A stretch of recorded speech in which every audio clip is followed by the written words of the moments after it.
Good evening, everyone, and welcome to the Brian Crombie Radio Hour on Saga 960. I was invited by the Macdonald-Laurier Institute to attend a seminar on critical mineral strategy in Canada today. And one of the speakers, Heather Exner-Pirot, who is a senior fellow at the Macdonald-Laurier Institute, someone who I've interviewed before on some of these topics, was one of the speakers at that seminar. And so I thought it'd be great to check in with her as to what she presented, what the others presented, what the conversation was all about, and what they hope to accomplish. Heather Exner-Pirot, welcome to the show. Thanks for having me back. Thank you. So tell me, what sort of came out of this conference, this seminar that you had? Sure. So the government of Canada announced a critical mineral strategy last month. It was long awaited, waited for a year. I guess most of our allies have released critical mineral strategies in the last 2 years: United States, Australia, European Union, UK, Japan, South Korea, kind of the usual suspects. And for two reasons. So first of all, what are critical minerals? Critical is a political characterization, not a geological one. So when we say something is a critical mineral, each government will have a different definition of what critical means to them. For Canada, there's 31 critical minerals on our list. And they would include things like copper, zinc, nickel, rare earths, which are, a group of elements and they're considered a critical mineral, but rare earths and critical minerals are not the same. So things that we think are essential to our economy, essential to the energy transition, and there's some concern with the supply chain that we need to be bolstering up supplies. So gold and silver, iron, very valuable, but are not considered critical minerals because there's lots of it. They're in lots of places. But things like nickel and copper, lithium that we know we need for this energy transition are considered critical. We need to do more to get more of it out of the ground. Diamonds? So, sorry, go ahead. Diamonds? Diamonds are not a critical mineral. I mean, they I'm so glad to hear that. Ladies love to have them. No exploration tax credit for diamonds. Sorry. Yeah, so we put out this strategy in December. So why are we talking critical minerals? Why have you heard about this in the last year? First of all, I think when we started to transition off of oil and gas, we've been reducing investment in oil and gas with either ESG financing or regulation, deterring that kind of investment, wanting to move away. But we have to replace oil and gas with something else. And if we're going to be doing renewables, we need a lot of critical minerals. It is a very, it doesn't just come from the sun and the wind. You need to convert that into wind turbines and solar panels and electrical transmissions and magnets and all those things. So the International Energy Agency actually says that we need 6 times more mining to meet our net zero goals by 2040. 6 times more mining. 6 times more mining by 2040. And that's in Canada or worldwide? Worldwide. It's a very high bar, It makes you wonder if we're going to hit net zero. Anyway, so that's why all these governments are starting to say, well, how are we going to get more mining? We better have a strategy. So that was, so we were talking about that strategy in that whole context, not only the energy transition, but on top of that, Russia invaded Ukraine, February 2022. And that awakened in all of us this realization we don't want to depend on China for our minerals the way that Germany depended on Russia for its gas. And we are equally as dependent on China as they were on Russia. We're dependent on China for our minerals, our critical minerals. China is the #1 miner in the world and by far even more monopoly on the processing of all these minerals that we're talking about. It's cheaper. It's dirty stuff to process these minerals. China does it the cheapest. We are extremely dependent. A lot, processing of copper, cobalt, rare earths, all these things. China has more than 50% of the world, of the world share of processing all of that. I thought Canada had all these resources. Oh, they're still on the ground is the problem, Brian. So you're saying we've got them, but we're not mining them and we're not processing them. We have 31, we say there's 31 critical minerals. Canada has deposits of all of them.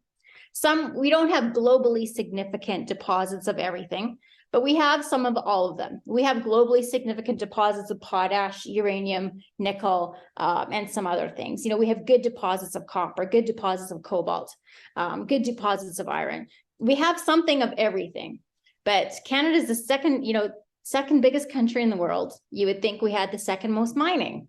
because we're talking about, rocks, the geology. We're actually the world's 8th largest miner. So we're punching well below our weight in terms of what we could do for mining. Why? Is it high cost? Is it environmental regulation? Is it lack of ingenuity? What's the cause? So China, United States, Russia, Australia are the top 4. Those are the next 4. Those are the 4 biggest countries other than Canada. But, so you wonder, what is Australia doing different? Because we're very similar politically, demographically, all those things. To be fair, it's, part of it is government. Part of it is duty consult the last 20 years, but part of it is our geography is harder. That, in Australia, you don't need, you don't have the Arctic, you don't have ice roads that, you can build dirt roads across a lot of Australia. Whereas for us, beyond the tree line, there's almost no infrastructure, almost no people. And so, yes, it's very expensive. It's all there. You can go get it, but it's just been cheaper to get it from elsewhere until maybe today. If we're going to put a premium on our security and our domestic supply chain, then maybe it's time, maybe it's worth the investment now. Well, I certainly think it is. Let's take a break and come back and talk more with Heather Exner-Pirot about exactly how we could do this. Stay with us, everybody.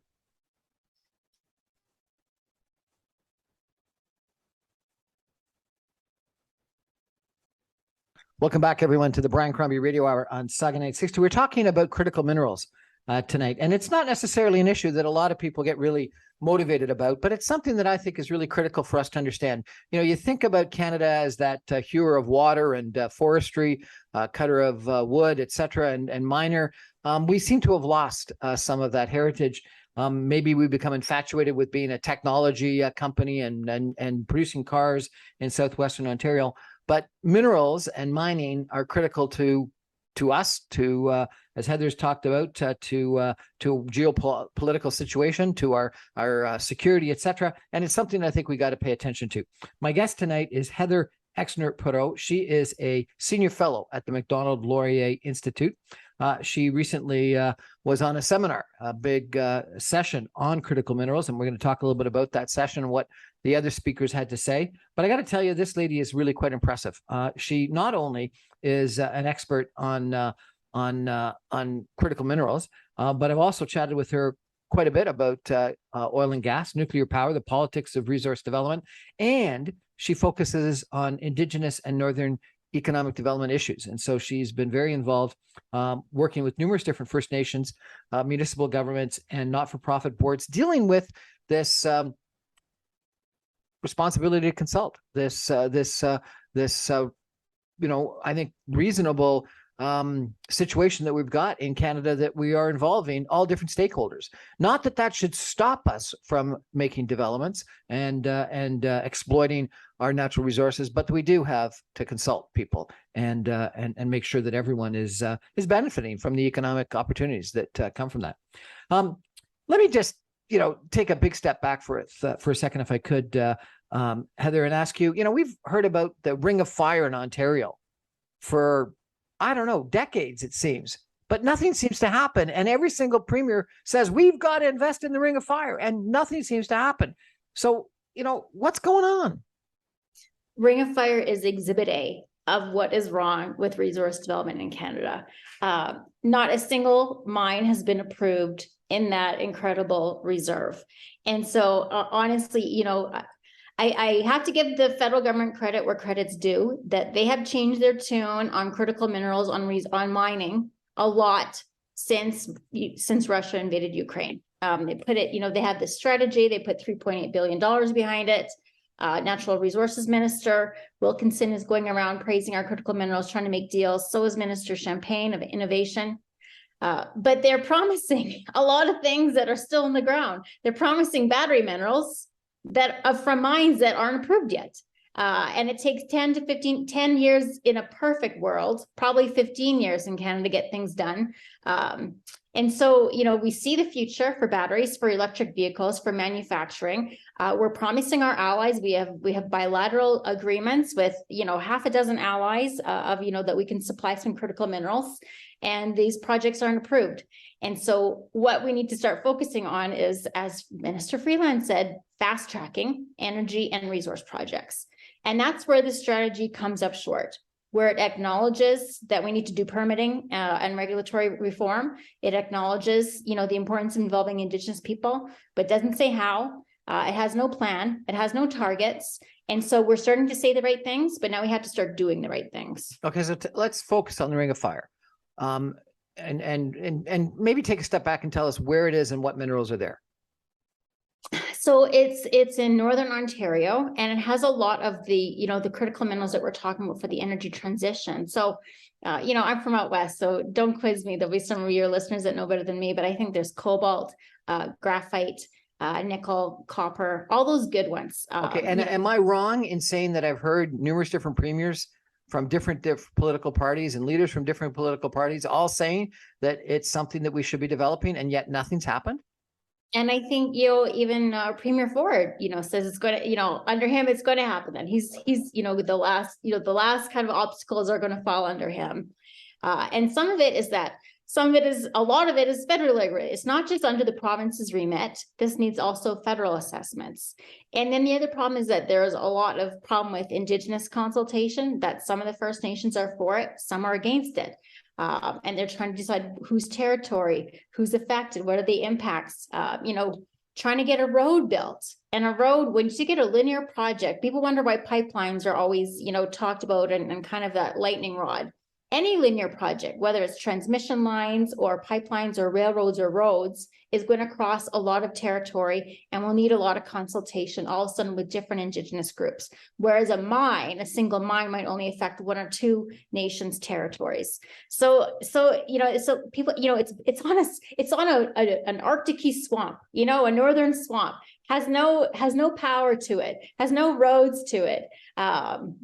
There's beautiful things underneath the ground, but it's difficult to get it out. And companies at some point have to also make an investment decision, have to say, yes, I think this will work. I think we could do it. I think we had the labor. I think we had the financing. And I think in 14 years, there might be a market for this material that we're taking out today. And by the way, I have to get financing now where interest rates are double or triple what they were 3 years ago, and finance that for 14 years with inflation at 7%. So there's it's a very complex industry. Government's not making it much easier for anybody, but there's more than just government that goes into this. Okay. And so in your seminar or in your presentation, what was decided? What were your recommendations? How do you think you're going to solve things? This is what everyone in industry will say and bang. First of all, I want to acknowledge that, the Canadian Mining Association, a lot of the miners have been pleased with what's in the strategy, have come out publicly and say they like it. They like the critical minerals budget. So government is working with industry at that level, that they like what they're saying. But it's permitting, it's the regulatory process that everyone, this is the main obstacle that is preventing Canada from doing this faster and better and more efficiently. And so, the government introduced the Impact Assessment Act, came into force in 2019. That was the No More Pipelines bill, but really it's the No More Anything bill. So since 2019, not a single major project has been approved under the IAA. Things that you're hearing. Hold it. Seriously. You're saying since 2019, since this impact assessment bill was passed, that you now call the No Pipelines bill or the No Anything bill, nothing has been approved? Not one thing? Things are being approved under the old regime that were grandfathered in, and there's CEA. So that lithium mine that just got announced this week, that was approved under the old regime. So nothing since IAA came in is getting approved under the IAA yet. And so that, that just goes to show. The lack of confidence, the lack of certainty, the risk of putting money into Canada and maybe putting 10 or 20 or 50 or $100 million into environmental assessments and consultation and preliminary exploration, and maybe not getting a mine at the end of it. And that's a big I think that consultation is important, and I think that regulation is important, but red tape and bureaucracy that go on forever stifle everything. And so, what's the right balance here? So there's a lot of redundancy between the province and the feds, and everybody agrees on this. This is in the strategy. This is in Minister Wilkinson's strategy. They acknowledge that. what's disappointing is in the strategy, they acknowledge we need to do, we need to work with the provinces. We need to have tables to bring together people to work at permitting reform, harmonization with the United States.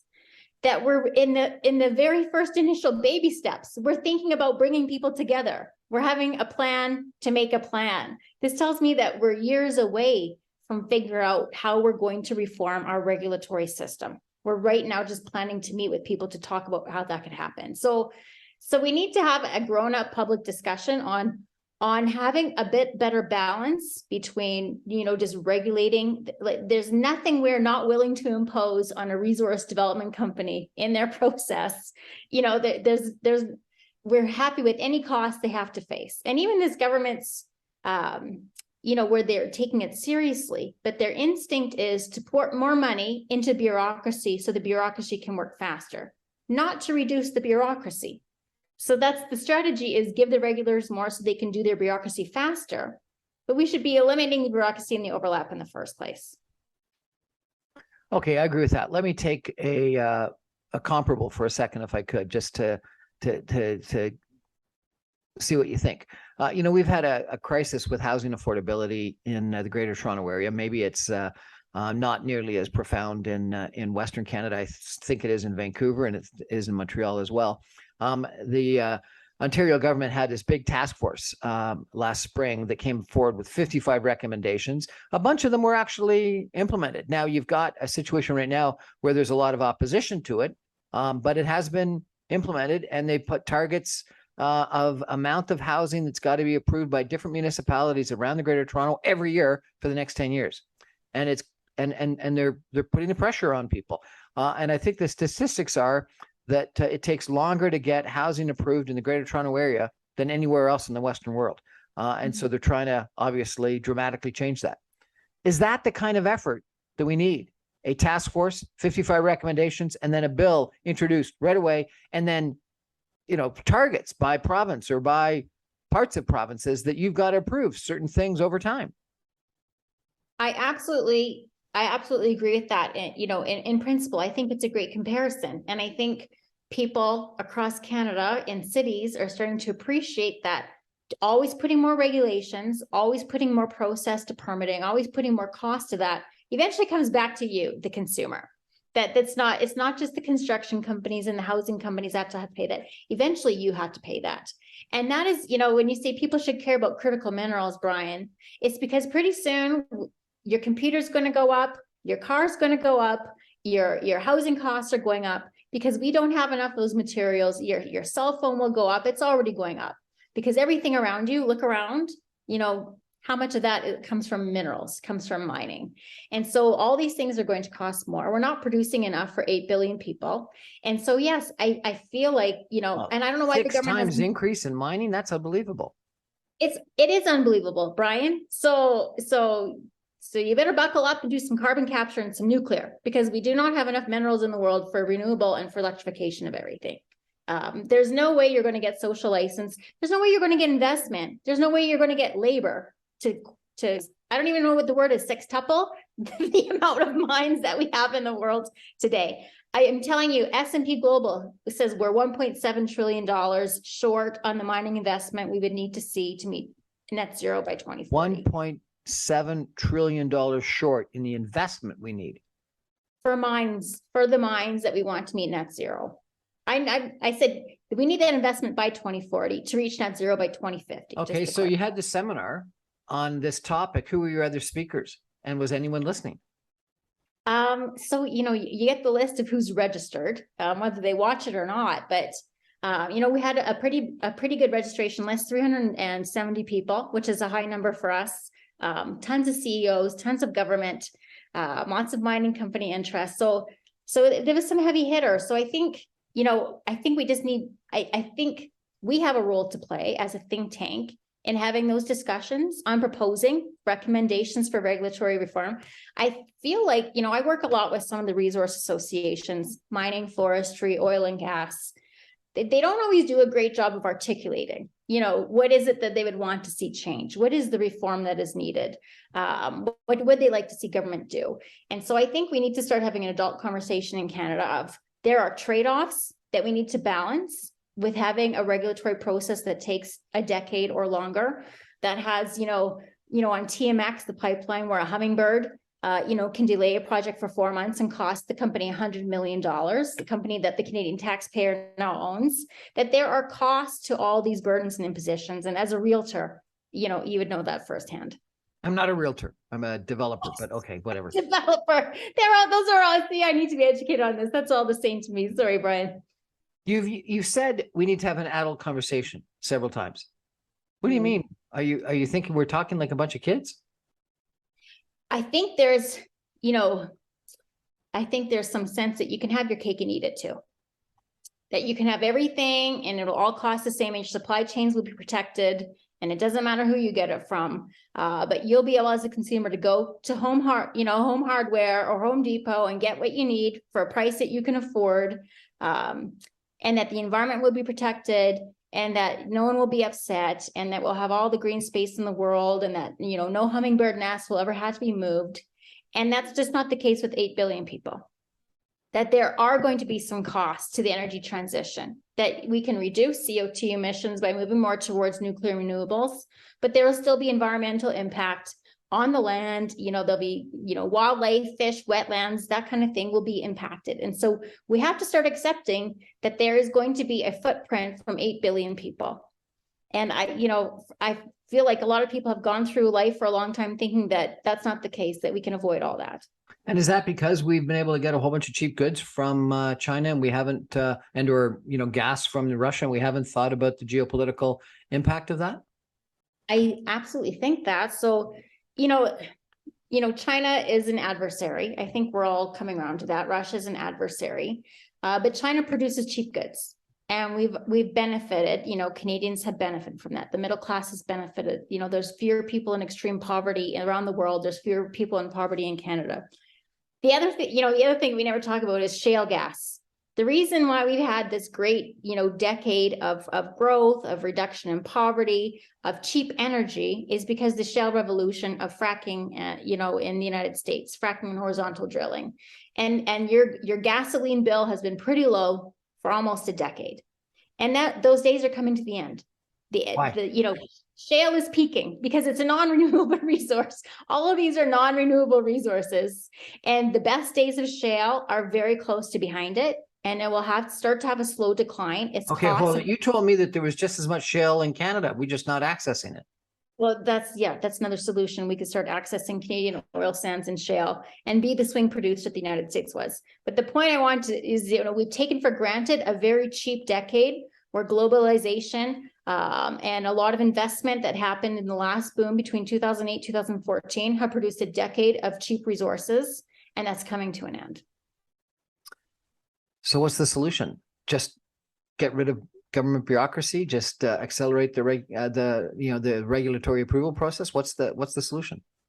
So absolutely, what Chrystia Freeland said at her Brookings Institution speech in September, all of that. I agree with everything she said.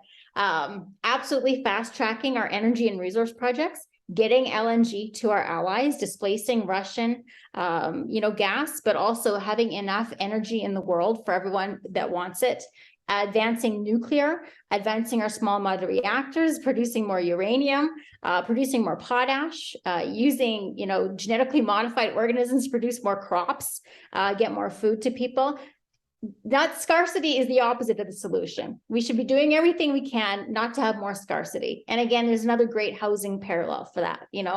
Scarcity is not serving the consumer at all. So Canada, second biggest country, really the only country that has all these untapped resources, that these are non-renewable resources, and where, Australia is kind of getting through the best of their products. The United States is getting through the best of their reserves. Canada, we still have it all sitting there. And so, yes, we do have a huge role to play. And that's why we have Japan and Germany, the United States, and all of our allies coming to us every single month to make sure that we're going to give it to them.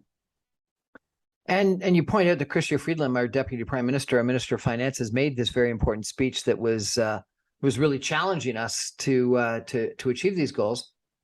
But has much happened since then? Let's take a break, give you a couple minutes to think about that answer. And we'll be back in 2 with Heather Exner-Pirot of the Macdonald-Laurier Institute talking about what the challenge is to Canada, and are we actually doing anything about it? Stay with us, everybody.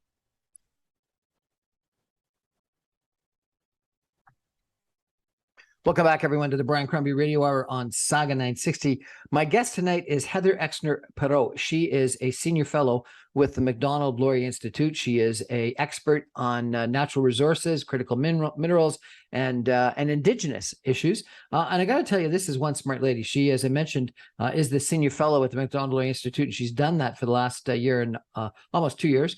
Before that, she was a principal consultant with a company by the name of Morris Interactive that supported First Nations, Métis, and other community organizations.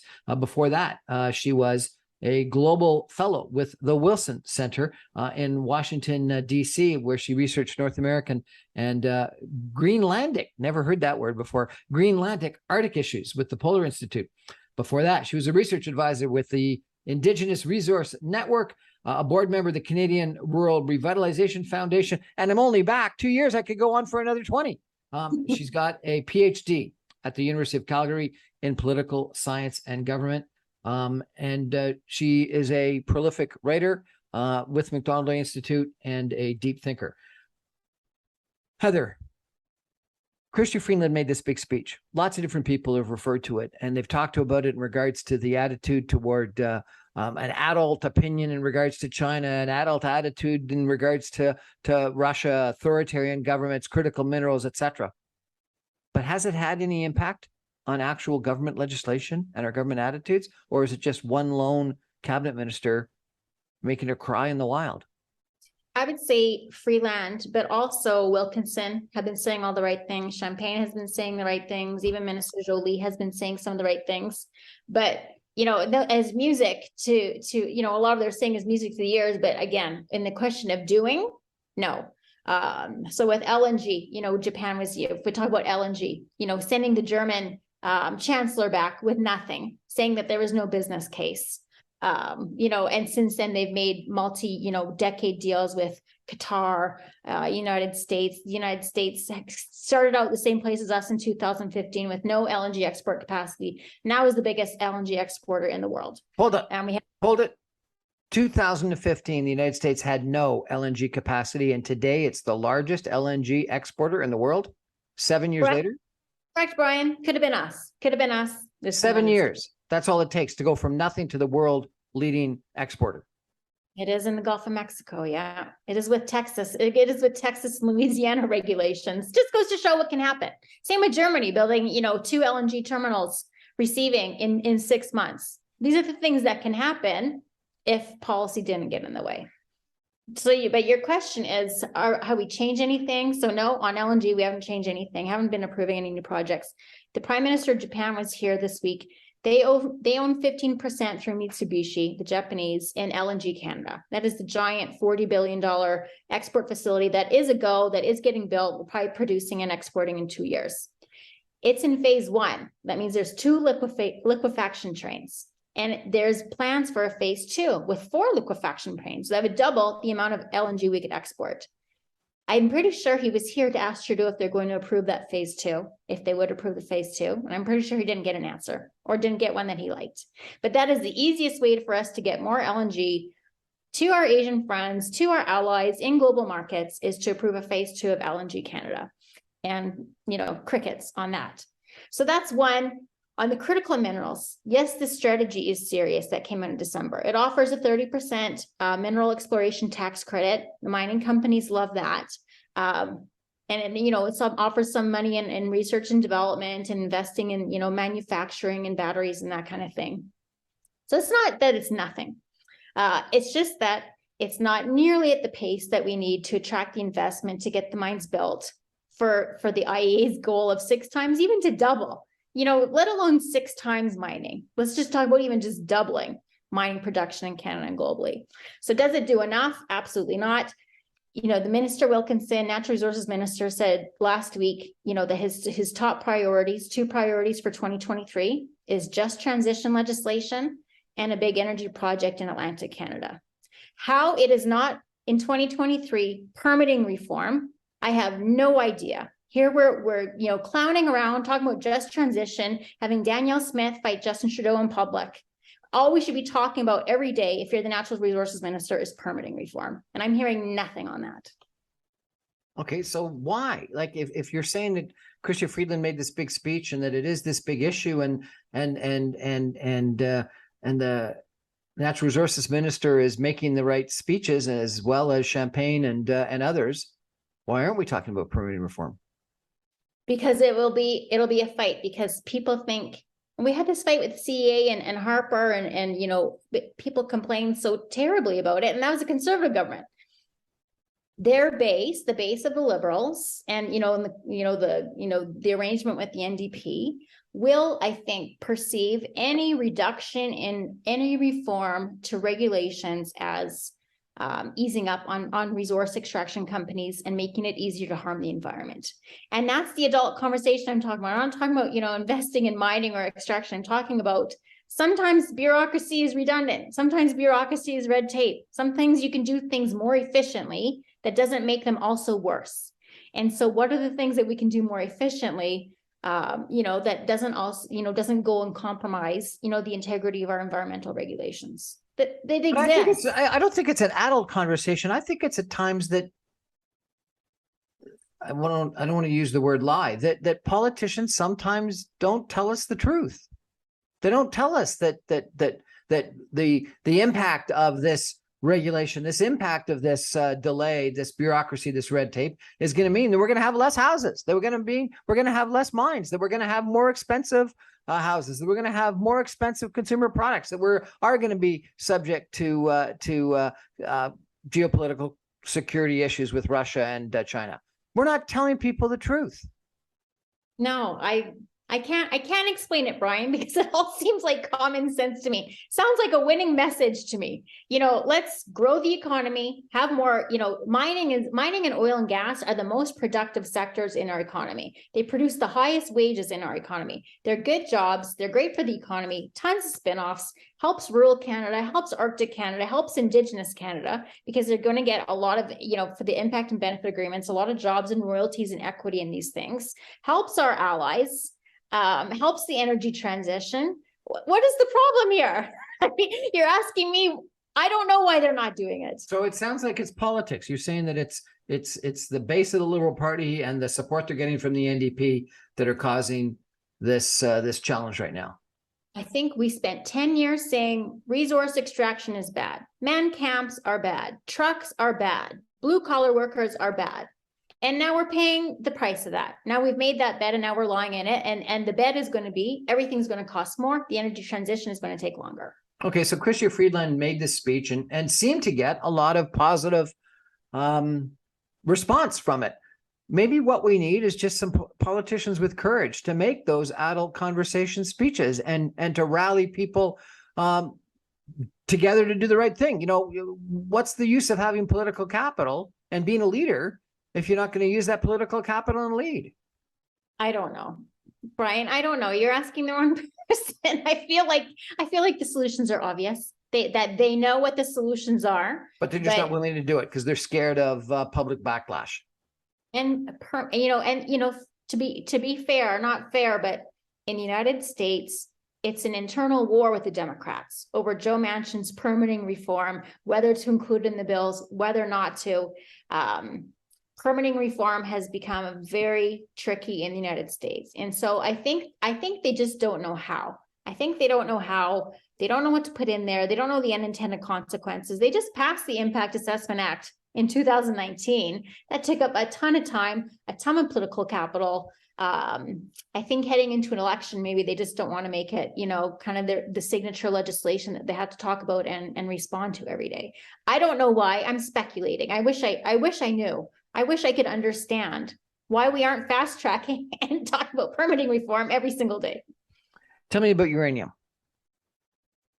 I'm from Saskatchewan, so that's my full disclosure, because I grew up loving uranium, never having seen a problem with uranium, always wanting nuclear, and disappointed, with when Fukushima kind of destroyed everything. That was terrible for the Saskatchewan economy. But Saskatchewan, the Athabasca region, has the highest grade uranium, the highest grade ore of any mineral in the world. It's it's, you just reach down and grab it and you could, fuel something with it. It is such a rich resource. And it is in northern Saskatchewan, has good relations with the Indigenous communities. Cameco is the world's largest uranium company. But there's a couple other companies, Areva of France, another, the top 2 or 3 largest uranium companies also operates there. So the other thing that the Prime Minister of Japan mentioned when he came here last week is he wants to work on LNG, critical minerals, and also nuclear. And that was brave for a Japanese prime minister. And you can see really how the public opinion tide has changed, because after Fukushima, nuclear was radioactive, I'll use the pun, in Japan in public opinion. And there were efforts to shut down the nuclear industry. And now we've come to this realization, and I think governments around the world recognize we're not going to mine. We're not going to have 6 times more mining. We're not going to be able to do this with renewables.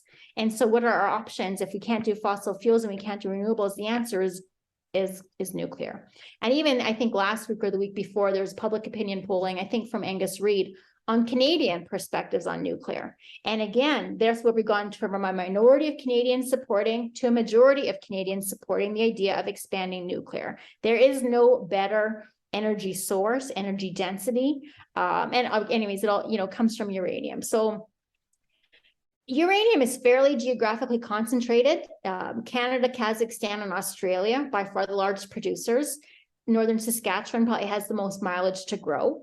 And so it is very good for our allies, and it's very good for Canada that we had this incredible uranium resource that we could support our allies for centuries to come with the uranium that we have in the ground in Saskatchewan.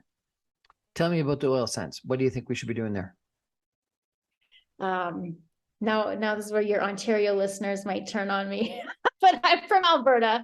This is honestly, we are blessed to have in Canada, in Alberta, the 3rd largest reserve of the most important commodity in the history of mankind. And they are a higher emitting, hydrocarbon than you get in Saudi Arabia or from shale or that kind of thing. But this is why I think it has a future. First of all, people say oil sands is a high cost. So it's not competitive. It's not a competitive oil. As soon as, if oil goes down, it won't be competitive, or it won't be the last because it's just cheaper to produce Saudi, or some, oil from somewhere else. The investment has already been made in the oil sands. So it was almost all upfront capital. And now their operating costs are so low. The upstream operating costs for Cenovus, it's in their financial reports, is like $12 a barrel. So these guys are breaking even at $30, $35 a barrel. They are very competitive. As shale declines, and shale is starting to decline, that's what the shale CEOs are saying.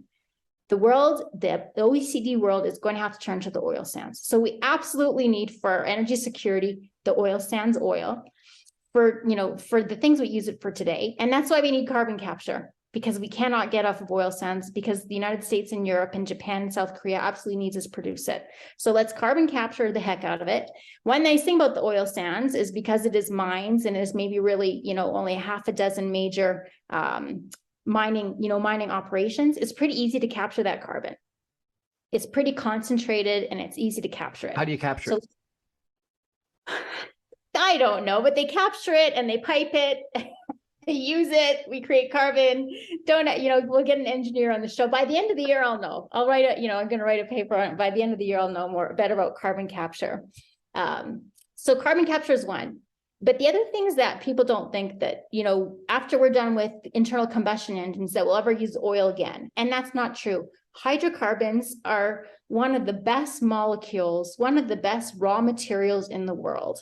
And look around your room, all the plastics, all the coatings, everything you use is now made from plastics. It's so cheap. It's so inexpensive. It's easy to produce. After we're done burning hydrocarbons, which I hope happens as soon as possible, I believe that there's climate change. We'll stop burning hydrocarbons. We're going to use them for chemicals and for plastics and for asphalt and all these other products that you make. So the world will never stop using hydrocarbons as long as we want to have a modern civilization. We're just going to stop burning them. And we have this incredible reserve in Canada.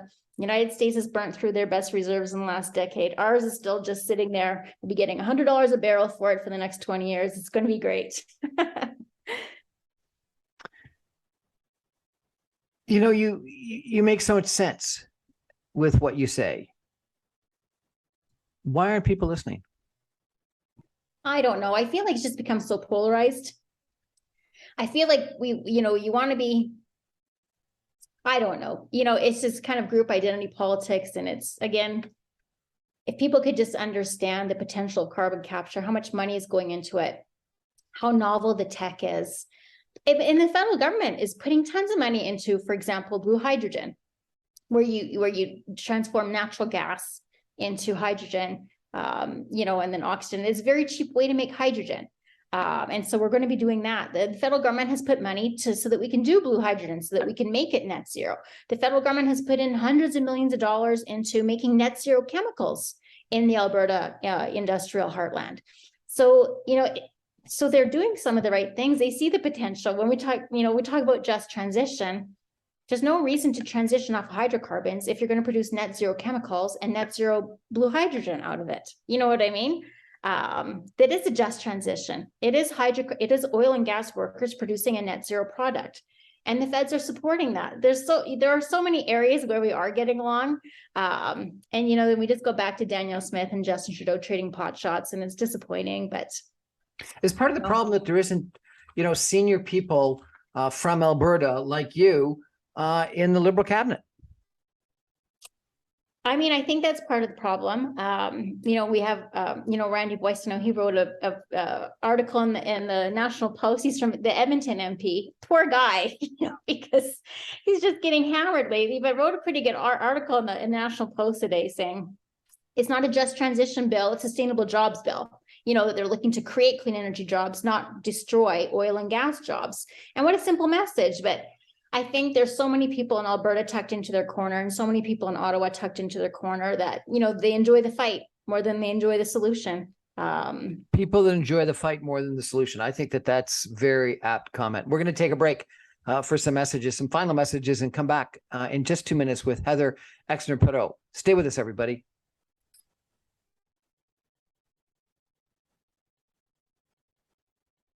Welcome back, everyone, to the Brian Crombie Radio Hour on Saga 960. Critical minerals and how to exploit them has been something that I've been interested in for a long period of time. My kids used to make fun of me, Heather, when they asked me what I got excited about. And I told them I got excited about infrastructure. And they said, Dad, no one gets excited about infrastructure. I said, but I do, whether it's transit infrastructure or transportation infrastructure or mining infrastructure.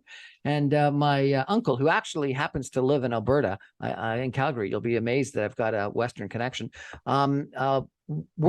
was a senior manager on Churchill Falls, and was building hydroelectric plant in Labrador and Quebec. And I was so proud of him and the contribution that he played with what ended up, causing some controversy in regards to how much land it flooded, but produced hydroelectric power for such a long period of time.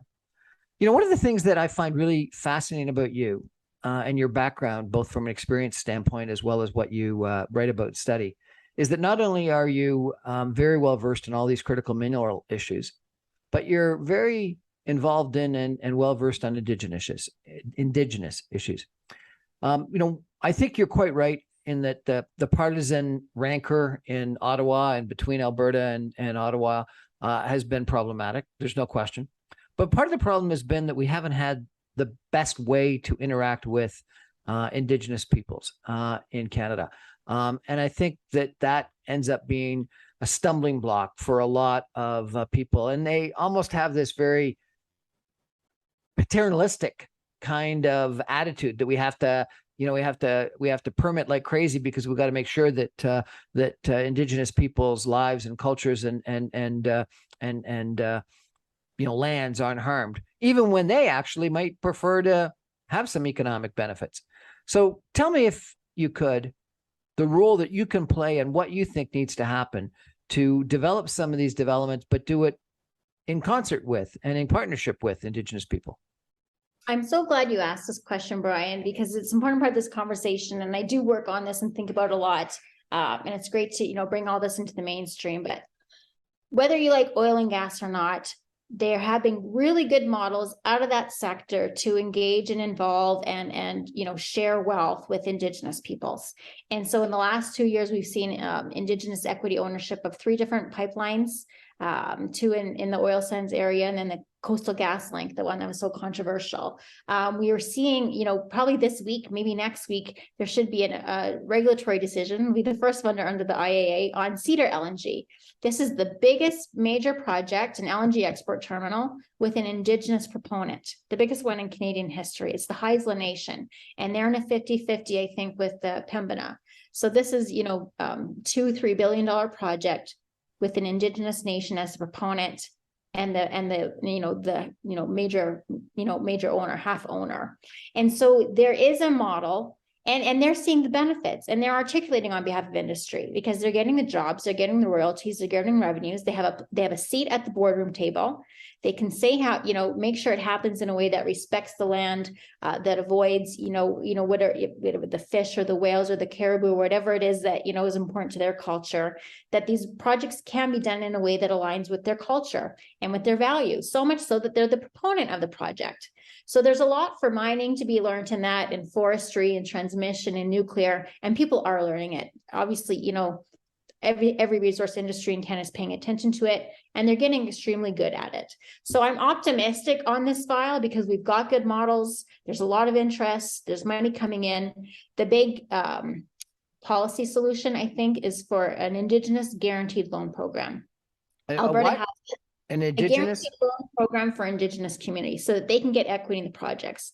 So let's say, just using easy numbers, if there is $1 billion mine in the Ring of Fire, and the federal government could lend them $200 million in a loan, so that they can have a 20% equity stake.